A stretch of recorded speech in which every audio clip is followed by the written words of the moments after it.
உண்மையிலே ஈடு செய்ய முடியாத இந்த படத்தோட ஒரு படம் ஒப்பிட வேண்டும் என்றால் முதல் தேதி சிவாஜி கணேசன் நடித்த படம் ஒன்று உள்ளது. அந்த படத்துடைய வலியை புது இயக்குனர் கொடுக்கின்றார் என்றால் இந்த இயக்குனரின் வலி இதில் வெளிப்படுகின்றது. சிவாஜி கணேசன் என்பது நடிகர் திலகத்துக்கு நிகரானவர். அவரோடு ஒப்பிடுகின்ற இந்த படத்துடைய காட்சிகளை அழகாக வடிவமைக்க சில இடங்களில் தடுமாற்றம் ஏற்பட்டிருக்குது. இல்லைனா முதல் தேதி படமாகவே இதுவும் இருந்திருக்கும்.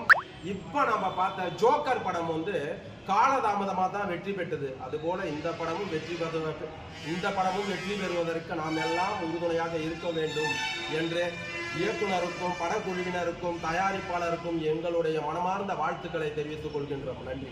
முக்கியமான ஒரு வேண்டுகோள் என்னன்னா, இன்னைக்கு இது ஒரு மாற்றுமொழி மலையாள படமாக இருந்தால் அந்த மக்கள் கொண்டாடி இருப்பார்கள். ஏனென்றால் மலையாள படத்துக்குன்னு ஒரு தன்மை இருக்குது. அது மெலிமையா போகும், அழகா போகும். ஒவ்வொரு இடக்காட்சிகளும் நீண்டு கொண்டே போகும். அதே போல தன்மை கொண்ட இந்த படத்துக்கு ஏன் இளைஞர்கள் ஆதரவோ, நம்ம ஒரு தமிழன் எடுத்த படத்துக்கு ஒரு தமிழன் ஆதரவாகவோ, இல்லை ஒரு கலைஞன் எடுத்த படத்துக்கு கலைஞன் ஆதரவாகவோ இருக்க மாட்டாருன்னு எனக்கு தெரியல. ஆனால் இதை ஒரு முக்கியமான ஒரு நல்ல வெற்றி படமாக கொண்டு செல்வதற்கு மாணவர்களிடம் கொண்டு செல்வோம். அதற்கான உந்துதல் முயற்சியை நாங்கள் தொடர்ந்து செஞ்சுன்னு வரோம்.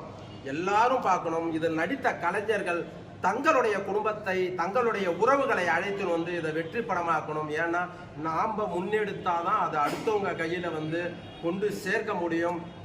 நாம் முயல்வோம், அடுத்தவர்கள் முயற்சி செய்ய நாம் ஒரு சின்ன ஒரு உந்துதல் சக்தியாக இருக்கணும். நல்ல படம்.